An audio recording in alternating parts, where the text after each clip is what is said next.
Vanakkam, Namaskara, good afternoon, a big welcome and hello to India Today's SoSouth. I'm Nagarjun, Dwarkanath, bringing you all the latest updates from the southern part of India. All the stories that dominate through the day from the southern part of India will be here on the SoSouth. And join me today are my team of colleagues, Shivakumar from Trivandrum in Kerala and also Anaga from Chennai. And before we start the bulletin, like always, let's listen into what's the top headline for this day from each of the states. Hello and welcome to State of War, Tamil Nadu. Sri Lankan MP Namal Rajapaksa has praised actor-turned-Neta Vijay, saying that he is one of his favourite and it was good to see him enter politics. Rajapaksa has also stated that Vijay must take politics more seriously and must fulfill all the promises that he has made. In other news, Chief Minister Stalin has lashed out at the union government over the changes that's been made to the MGNREGA scheme and has called this as being anti-women. He also hit out at APS by saying that he is a puppet of the BJP. All this and more in the upcoming bulletin. The CPIM has decided to kickstart its assembly election preparation as the party leadership and party workers will be visiting each house in the state of Kerala. They will have open discussions on various matters, including the setback that they faced in the local body elections. They've also decided to organized protest against centre in the coming days.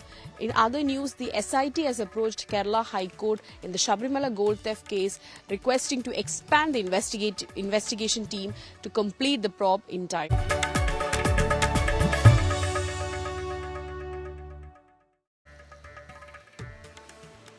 And first story coming in from the state of Karnataka. In fact, the Karnataka government is taking strong measures to resolve the Kogilu demolition issue.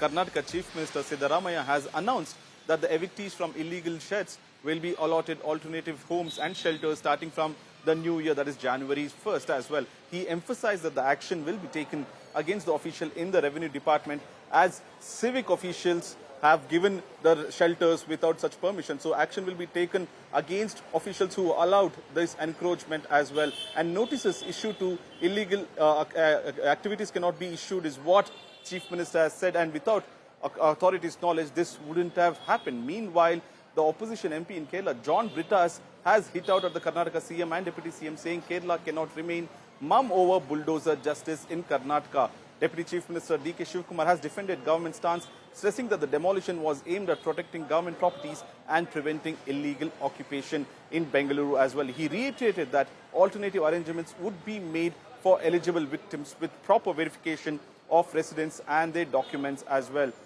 Now the bulldozer justice is Karnataka's barb by Kerala Chief Minister Vijay has turned into a full-blown political war of words. D.K. Shivakumar has slammed Vijay for interfering in the local matters as well. D.K. slammed Pinarai's party, saying that Karnataka is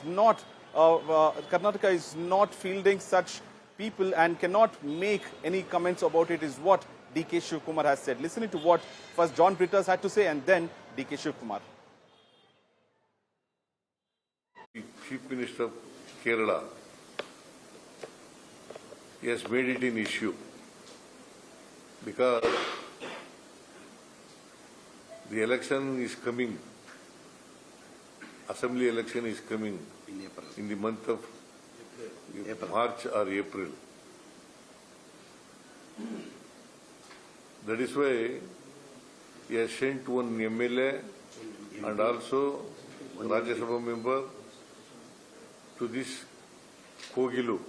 Adru Kuda, on humanitarian grounds, we are going to give alternative accommodation to these people. We need not take somebody, some other chief minister, some other leader in some other state, their instructions or directions. We have a very well established governance in the state, and we have a chief minister, we have a deputy chief minister who is also looking after the Bengaluru city. So, we take our own decisions. We don't have to listen to somebody from our other states. Do we go to other states and give, all these instructions? In a federal structure, each state has its own governance. The statement of D.K. Shivakumar is contemptible. Mr. Pinarayi Vijay is not only the Chief Minister of Kerala, he is one of the tallest political leaders of this country. when there is an infringement on the rights of the people, blatant violation of human rights happening, when there is a bulldozer justice that is being carried out, especially in our neighboring state, it's up to us to respond to it and also to send our delegations. Let they condemn, let they do whatever they want. We know how to run the administration, we run the administration. It is a state with a good governance. We don't want illegal encroachment. Unnecessary, if they want, let they have those, take their people there and let they give them whatever they want. They have not whatever they had promised earlier to the various people, including at the time of disaster, nothing they have done.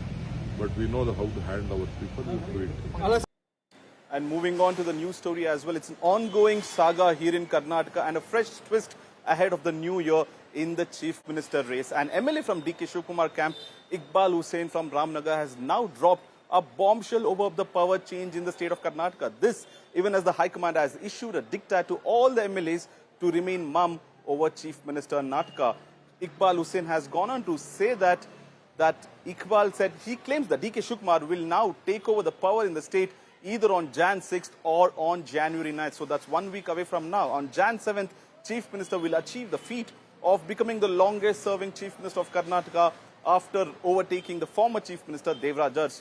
On Jan 6th, a Hinda group or the backward group is planning to host a chicken feast festival in Bengaluru to celebrate this new feat of Siddaramaiah that he overtakes Devrajars as the longest serving CM. This even as the High Command has issued diktat to Karnataka's MLAs telling them to refrain from speaking anything on the power tussle within the state of Karnataka, and there should not be any comment. The BJP, meanwhile, has been attacking Congress, demanding to put an end on the CM drama, alleging that the development in the state has taken a back seat and the administration has been clueless, is what the BJP has been saying. Listen to what Iqbal Hussain said first and then Home Minister Parameshwar. ಮಾಹಿತಿನ ತಕೊಂಡು ಅವರಿಂದ ಆ ಬಾಯಿಂದ ಬಂದದ್ದನ್ನು ನಾನು 6ಕ್ಕೆ ತಪ್ಪದು 9ಕ್ಕೆ ಅಂತ ಹೇಳಿದ್ದೀನಿ. ನೋಡೋಣ, ಭಗವಂತನ ಮೇಲೆ ಇವತ್ತು ಕೂಡ ನನಗೆ ವಿಶ್ವಾಸ ಇದೆ. 200ಕ್ಕೆ 200% 6ಕ್ಕೋ 9ಕ್ಕೋ ಅವರು ಅಧಿಕಾರವನ್ನು ಸಿಗ್ತದೆ. ಏನು ಹೇಳಕೊಳ್ಳಿ ನಮ್ಮ ನಾಯಕರು. Again, MLA Iqbal Hussain claiming that D.K. Shivakumar will become the Chief Minister on January onwards. So how do you look at that, sir? I wish the Iqbal Hussain best of luck in the new year. In fact, moving on to the next story is a suicide of a Kannada serial actor, Nandini. This tragic news has come in yesterday from Bengaluru. A young television actor, a familiar face on the Kannada and Tamil screens, has died by suicide, leaving behind a note that speaks of emotional distress, pressure and depression that the actor was fighting. In the note, she wrote her parents were forcing her to get married and clearly stating that she was not ready for marriage at the stage of her life or in career. She also mentioned that she was suffering from mental depression and she was not doing okay at all. Nandini was a popular face on television, best known for work in Kannada serials like Jiva Huvagide, Sangarsha and Neenindane Na. And she also made a mark in television in Tamil industry and was playing the lead role in cinema and serials such as Gauri at the time of her death. And Kengeri police station have registered an FIR. The death of Nandini has once again raised troubling questions about mental health problems, personal choice and silent struggle behind all the spotlight and the attention that these actors get.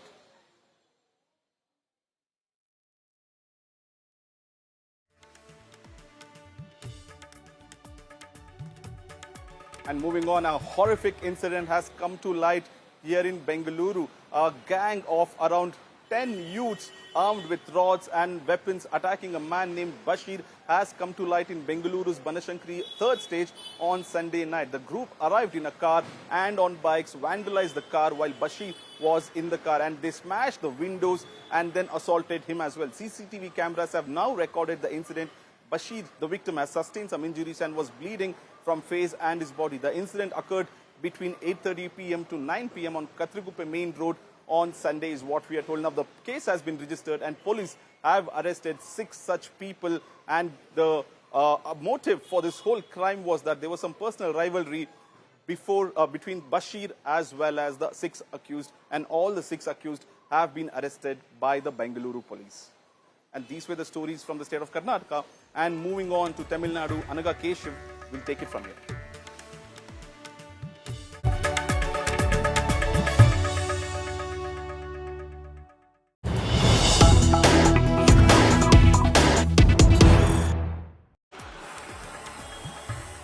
Well, this is state for Tamil Nadu with just months away for elections. There is a lot of political fireworks that's happening. Yesterday, there was a DMK women-centric event that happened in Palladam where the Chief Minister Stalin has hit out at both the union government and the leader of opposition in Tamil Nadu, Edappadi Palaniswamy. In fact, Chief Minister Stalin was talking about the MGNREGA scheme, which has now been changed in a lot of ways. He said that so far, the beneficiaries of the MGNREGA scheme were 88% women, and now the union government, as Stalin claims, has tried rolling back this particular scheme, is what Stalin said. Not just that, he also said that the statements made by Edappadi Palaniswamy come from BJP's office and then gets published under ADMK's letterhead. So directly saying that Edappadi Palaniswamy has become a puppet of the union government-led BJP is what Chief Minister Stalin said. Let's first listen in to what the Chief Minister said and then subsequently to the reactions coming in. இது போதாதுன்னு புது திட்டத்துல நிதிச்சுமையும் மாநிலங்களோட தலையில கட்டிட்டாங்க. இன்னும் எக்கச்சக்க கண்டிஷன்லாம் போட்டிருக்கிறாங்க.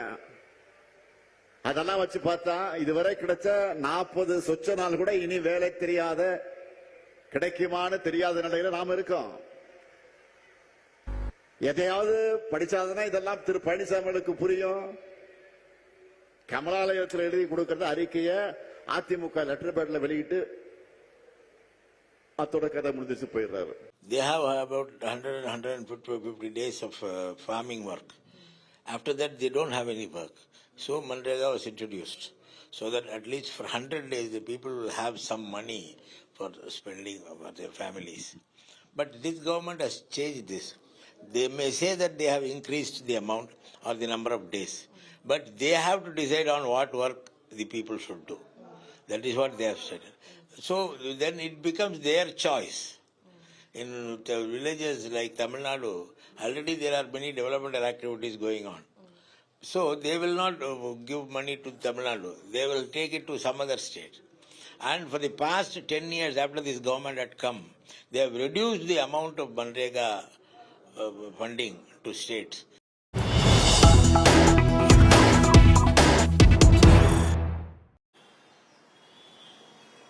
Indian President Draupadi Murmu has now returned the Madras University bill, which was pending for the last 3 years.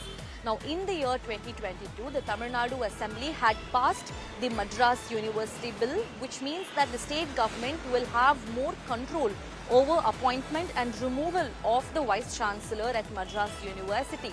But the Tamil Nadu Governor R.N. Ravi, appointed by the union government, had refused to give assent to this bill and then had passed it on to the President for approval. And now Indian President Draupadi Murmu has returned this particular bill. Therefore, a huge blow indeed to the state government's effort to assert more influence over the appointment and removal of the state vice chancellors. Now the Cold War between the Tamil Nadu's governor and Tamil Nadu state government is a long-standing one. They've always exchanged barbs at each other. In fact, this time as well, in the month of January, there is going to be governor's address in Tamil Nadu, and the speaker had stated that he hopes that the governor would uphold the dignity of the house. So that's the kind of Cold War that we have been witnessing between the governor and the state government. And now one more controversial bill, which means that the state government would have more control over Madras University, has been returned back by the President of India. Indeed, a blow to the government of Tamil Nadu, which sought to influence more power over the appointment of vice chancellors in the Madras University.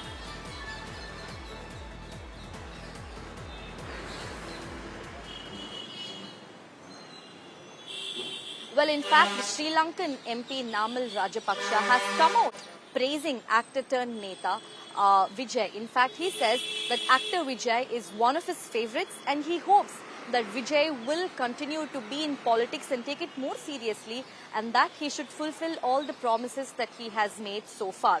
In fact, Vijay's fans have been treating this as, Vijay's testament to having global popularity.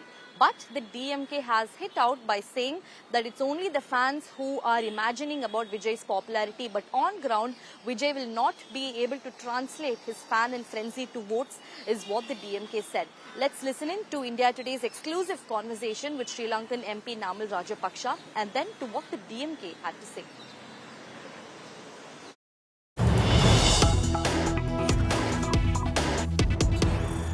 We have the leader from Sri Lanka, Namal Rajapaksa. Thank you so much for speaking to us. So we actually saw your tweet in appreciation for actor turned Neta Vijay. So how did you think to just go ahead and appreciate him for his cinema adventure and such? Well, I mean, see, Vijay has been a great actor and he has been one of my favorite actors for a very long time. My father's generation, of course, his favorite actor is actually Rajinikanth, and my favorite actor has been Vijay for a very long time. So it's good to see him, getting into politics. It's his choice, and I wish him all the best. I totally understand, but you being a politician yourself, so if you need to pick Vijay as an actor or as a politician, what would be your choice? Sorry, I'm putting you in a difficult position. It's a difficult question because as a politician, he's been yet to test. But I think being in politics, I wish to see him more as an actor because he has age behind him and a lot of talent behind him. A lot of time left to contribute to the cinema at that part of the world. But let's see where politics takes him, and it is yet to be tested. He's been yet to be tested. Well, that is certainly is. And when you just said he needs to have this litmus test, Namal Rajapaksa has become a seasoned politician as far as I know. So do you have any kind of I understand it will be difficult for you to say this, but any advice or thing for an Indian politician, especially for Tamil Nadu, Vijay? Well, I mean, for him and all the Tamil Nadu, anyone who is doing Tamil Nadu politics has become Sri Lanka has become a very sensitive topic. And I would like Vijay and his team to look at Sri Lanka in a very open-minded, in a very open mind, rather than looking at it in a very different way or traditional way. Because Sri Lanka has gone through a lot in the past, and we have come out of a 30-year-old war, and now it's time, and we have faced many crises after that. Economic crisis at one point, even today we are going through we are coming out of a natural disaster. We faced tsunami. So Tamil Nadu politics have always been very sensitive around Sri Lanka and Sri Lankan Tamilian issues. So I think it is time that they have a different approach towards the Sri Lankan Tamil and northern part of Sri Lanka. And look at Sri Lanka as a progressive partner for Tamil Nadu and India in the long run. உங்ககிட்ட சில கேள்விகள் கேட்கணும் mister prime minister அவர்களே. நம்ம தமிழ்நாட்டு மீனவர்கள் கிட்டத்தட்ட ஒரு 800 பேருக்கு மேல இலங்கை கடற்படையால தாக்கி அழிக்கப்பட்டிருக்கிறாங்க. அதை கண்டிக்கிறதுக்காக உங்களை பெருசா எதுவும் செய்ய சொல்லல, சின்னதா ஒண்ணே மட்டும் செஞ்சு கொடுங்க. இனிமேலாச்சும் எங்களுடைய மீனவர்கள் பாதுகாப்பா இருக்கிறதுக்காக இந்த கச்சத்தீவை இலங்கை கிட்ட இருந்து மீட்டு கொடுத்துருங்க, அது போதும். I don't know what promise Vijay made. Let him let man say what promise Vijay had so far made to the people. Except for one statement, he had not done anything. The statement is that he wants to become chief minister. That is not doing good to the people. So they are all fans. No, it is another fan speech. That's all.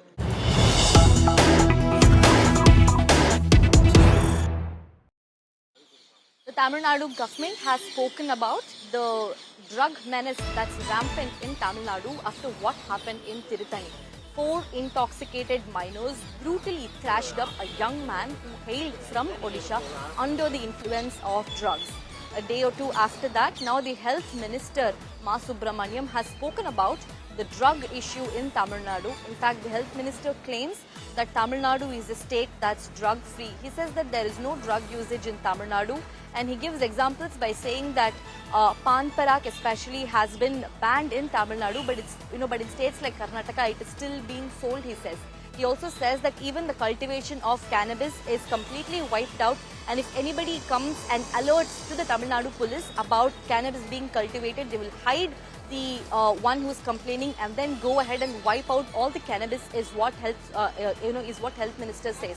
But what's shocking is that the health minister claims that Tamil Nadu is free of drug usage. But in reality, we had 4 minor boys under the influence of drugs attack and brutally thrash a young man aged 34 hailing from Odisha.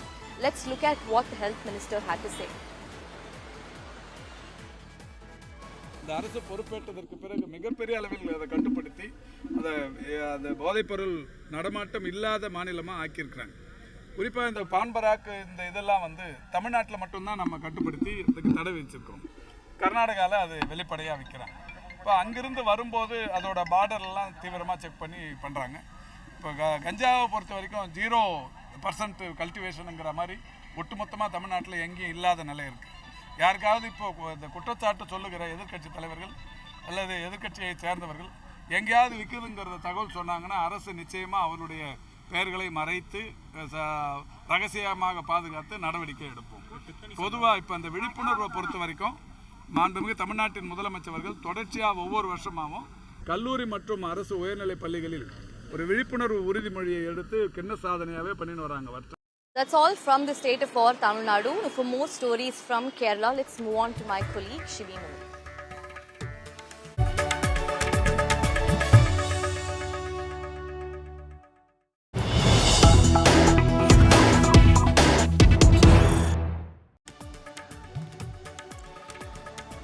Thank you, Anaka. Well, the SIT, the Special Investigative Team that's investigating the Sabarimala gold theft case, has approached the Kerala High Court seeking to expand the investigative team, saying that the investigation is currently taking place in various states and they need more force in the investigative team to complete the probe in time. The Kerala High Court today approved the SIT's request. The SIT's request was that 2 more CIs circle inspectors should be included in the team, and that has been granted. Because remember, the investigation has been ongoing for months now, and the investigation that started initially in Kerala is now spread across various states like Tamil Nadu and Karnataka, with arrests being recorded from Tamil Nadu and Karnataka. So there are many formalities that needs to be completed. The Kerala High Court had granted an extension as far as time is concerned to the SIT to complete the probe, and the SIT today approached the court saying that it needs more officers and more workforce to complete this probe in time. So that has been granted. This is not the first time. Even in fact, earlier also the SIT had approached the High Court saying that there should be an expansion of the SIT, and a DYSP was included in the team earlier. Now, when the team was constituted itself, the High Court had said that whenever the SIT feels that they need more help in terms of investigation, that can be sought. Multiple arrests have been recorded in the case. It's become the biggest political point as far as the state of Kerala is concerned, with the elections also scheduled in the state in the next few months. Moving on to the next story. The CPIM, the ruling CPIM, has announced multiple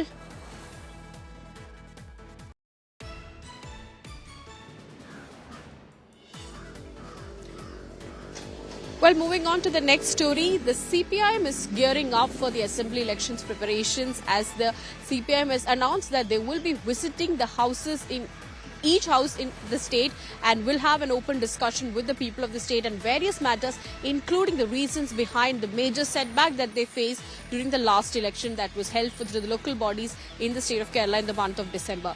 Now, the CPIM will be taking out this exercise from January 16 to 22 and will be covering all the houses in the state irrespective of political differences, and will have open debates and discussions with the people. This will be carried out by the party workers and the party leadership, is what the CPIM State Secretary M.V. Govindan said. They want to understand what exactly is in the mind of people, what exactly are their concerns, and where did the party lose this connection with the people on ground. An audit is being prepared by the CPIM leadership as to what went wrong during the local body elections, because local body elections have always given an edge to the CPIM-led LDF in the state of Kerala. But this time around, they faced major setback, with the Congress-led UDF making waves across this state, even winning some of the bastions of the LDF, and also the BJP winning the LDF bastion of Thiruvananthapuram Corporation. All of this has been has been a major setback to the LDF, and they're trying to cope up before the assembly elections are scheduled, before the assembly elections in the state. They're also planning a major protest against the centre. One of the main protests that's put forward by the LDF includes against the centre on January 12th.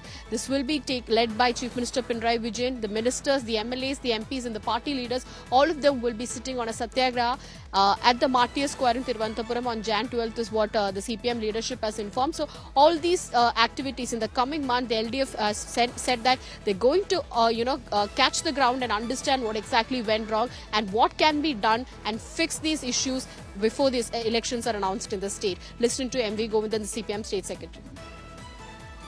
ജനുവരി 15 മുതൽ 22 വരെ